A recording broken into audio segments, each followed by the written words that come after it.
অফিসের স্টাফরা ঠাট্টা তামসা শুরু করে দিল অনির্বাণ এবং রাইকে নিয়ে। হ্যাঁ বন্ধুরা, ভিডিওতে লাইক দিয়ে দেখতে থাকুন। পরদিন সকালবেলা রাই যখন অফিসে যায় তখন অফিসের স্টাফরা রাইকে ঘিরে ধরে আর জিজ্ঞেস করতে থাকে, আচ্ছা রাই, তোমার আর অনির্বাণ স্যারের এই মিনি ট্রিপটা ঠিক কীরকম ছিল? তোমরা প্ল্যান করেছিলে আগে থেকে, তাই না?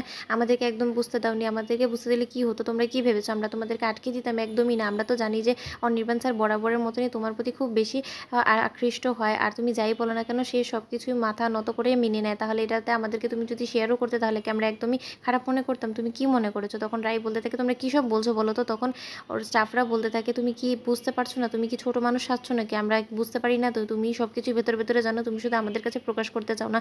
নয়তো বা অনির্বাণ স্যারের সাথে তুমি মিনি ট্রিপে চলে গেলে আর সেটা তুমি একদমই জানতে না। আবার নাকি তোমাদেরকে পুলিশরা অ্যারেস্ট করেছিল, এইসব কথাও শুনলাম। আমি কথা শুনে রাই চটে গিয়ে বলতে থাকে স্টাফদেরকে, তোমাদেরকে এই কথাটা কে বলেছে যে আমরা ঘুরতে গিয়েছিলাম? আর কেই বা বলেছে আমরা আগে থেকে প্ল্যান করেছিলাম? এটা কোনো রকম কোনো প্ল্যান করা ছিল না। কেন তোমরা সেদিন শুনতে পাওনি? স্যার এসেই বললো যে আমাকে সাইট ভিজিটে নিয়ে যাবে। তখন এটা বলা মাত্র অনির্বাণের স্টাফরা বলতে থাকে, কেন সেরকম কথা তো স্যার কোনোদিন আমাদেরকে বলেনি। আর আমরাও অনেকবার অবশ্য এরকম সাইট ভিজিটে গিয়েছিলাম অবশ্য স্যারের সাথে, কিন্তু আমরা কোনো রকম কোনোভাবেই একদিন এক রাত্রের জন্য আটকা পড়ে যাইনি। আসলে তোমাদের এটা ইচ্ছাকৃতভাবেই ছিল, তো তোমরা একে অপরের সাথে আসলে টাইম স্পেন্ড করতে চেয়েছিলে অনেকটা দূরে শহর থেকে, তাই তো?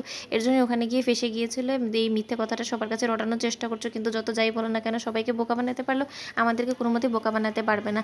তখন হুট করে অনির্বাণ চলে আসার এসে বলতে থাকে, কী সব কথা হচ্ছে? আমি অনেকক্ষণ ধরে কথা বলার আওয়াজ পাচ্ছি, কাজ না করে সবাই এরকম কথা বলাতে ব্যস্ত হয়ে পড়েছেন কেন? আপনারা কী করতে আসেন এখানে? তখন এটা শোনা মাত্রই সবাই সবার সিটে বসে যায়। ওদিকে অনির্বাণ যাওয়ার পরই অনির্বাণ বলতে থাকে যে, আচ্ছা রাই, আপনি একবার আমার কেবিনে আসুন তো, আমার আপনার সাথে কিছু কথা আছে। তখন রাইকে কেবিনে ডাকা মাত্রই অন্য স্টাফরা হেসে ফেলে আর বলতে থাকে, যাও রাই, তোমাকে ছাড়া তো স্যার এক দ্বন্দ্ব এখন শ্বাস প্রশ্বাসও নিতে পারে না, তাই এখন স্যার তোমাকে কেবিনে ডাকছে, যাও যাও।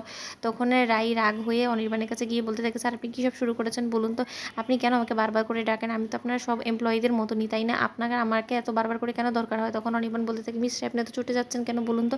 আমি আপনাকে ডেকে পাঠিয়েছি এটা জিজ্ঞেস করার জন্য যে আমি আপনাকে বাড়িতে ছেড়ে আসার পর কি কোনো রকম কোনো অশান্তি হয়েছিল? না, যদি আমার কারণে কোনো রকম কোনো অশান্তি হয়ে থাকে আপনার বাড়িতে, আপনি আমাকে বলতে পারেন, তাহলে আমি একবার গিয়ে আপনার বাড়ির লোকেদের সাথে কথা বলার চেষ্টা করব সব কিছু সর্ট আউট করার। কারণ আমার ভুলের কারণেই তো কালকে গোটা রাত আপনি ফেঁসে গিয়েছিলেন আমার সাথে। আর তার জন্যই আপনাকে যদি বাড়ি ভর্তি লোকের কাছে কোনো রকম কোনো খারাপ কথা শুনতে হয়, সেটার জন্য তো একমাত্র দায়ী আমি। তাই আমারই দায় বর্তায় যে আমি আপনার পরিবারের কাছে গিয়ে এজন্য ক্ষমা চেয়ে আসি। তখন রাই বলতে থাকে, স্যার আমি জোড়হাত করে বলছি, প্লিজ আপনি আর আমার প্রবলেমগুলো বাড়াবেন না। আমার পক্ষে আর এই প্রবলেমগুলো সর্ট আউট করা সম্ভব হবে না। প্লিজ স্যার, আপনি অফিসে অনেক বড় ঝামেলায় ফেলে দিয়েছেন আমাকে, তাই আমি চাই না যে আপনি আর কোনো রকম কোনো ঝামেলা বাড়ান। তখন এটা শোনা মাত্র অনির্বাণ অবাক হয়ে বলতে থাকে, কী করেছি আমি? অফিসে কী সমস্যা হয়েছে বলুন? আমার অজান্তেও যদি কেউ আপনার দিকে আঙুল তুলে থাকে তাহলে আপনি আমাকে বলুন, আমি তার আঙুল ভেঙে দিব। তখন রাইকে অনির্বাণ বলতে থাকে, দেখুন রাই, কালকে যা কিছু হয়েছে সেটার মধ্যে আপনার কোনো দোষ নেই, তাই কেউ আপনাকে কিছু বললে আপনি অবশ্যই আমাকে এসে জানাবেন। তো বন্ধুরা, ভিডিওটি ভালো লেগে থাকলে লাইক, কমেন্ট, শেয়ার করে সাবস্ক্রাইব করতে ভুলো না।